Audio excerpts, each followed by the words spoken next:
When you feel abandoned by God, it is so important that you remember when God was there for you. This is what Moses was trying to impress upon the Israelites before they entered the Promised Land. He had many instructions for them, including the necessity of keeping the commandments. They would forget to follow the commandments, but when they were at their lowest points, they would remember that God always came through.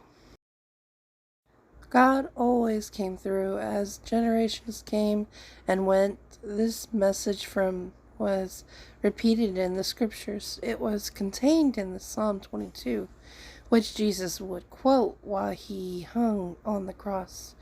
It is important for us as well to remember and not abandon God when bad things happen in our lives. Because if there is any certainty in life, it is that bad things will happen. No one escapes suffering. The challenge for us, as for the Israelites, is how we respond. Do we continue to trust that God will be with us through it all? Or do we turn away from God or even deny God's very existence? The way we handle tragedy teaches our children and grandchildren about our trust in God, even more than the words we use. When our first response is prayer, we are teaching trust. When we recall the blessings we have received, it is easier to stay faithful. Sometimes we think that if God is with us, we won't have to face these problems, but that is so unrealistic. Jesus knew that his Father was with him in the suffering, and that is what helped him to face it. God will be with us in our suffering as well. When we count on our blessings daily, we are keeping the memory of them alive, and we will be more able to survive that life sends us. In Deuteronomy 4:9, it speaks, "Only take heed to thyself, and keep thy soul diligently, lest thou forget the things which thine eyes have seen, and lest they depart from thy heart all the days of thy life.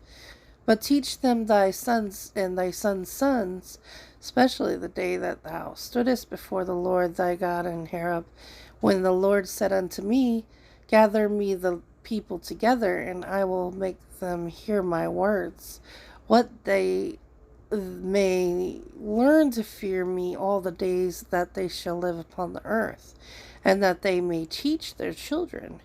And ye came near and stood under the mountains, and the mountain burned with fire unto the midst of heaven, with darkness, clouds, and thick darkness." What do you get out of this through Deuteronomy 4:9? And let me know in the comments. I do want to make sure that you are paying attention and to our Bible study so that next month when we have our regular quiz, you will be able to get a lot of the answers correct and to actually surprise yourself or maybe your kids. And make sure that your kids are also watching our shows on Sundays. Every other Sunday, we have Bible stories so they can keep up with their Bible as well. We like to make sure that we have our kids and our grandkids to be able to also partake, to be able to take care and to be able to be with our Lord in heaven one day when they are to meet up.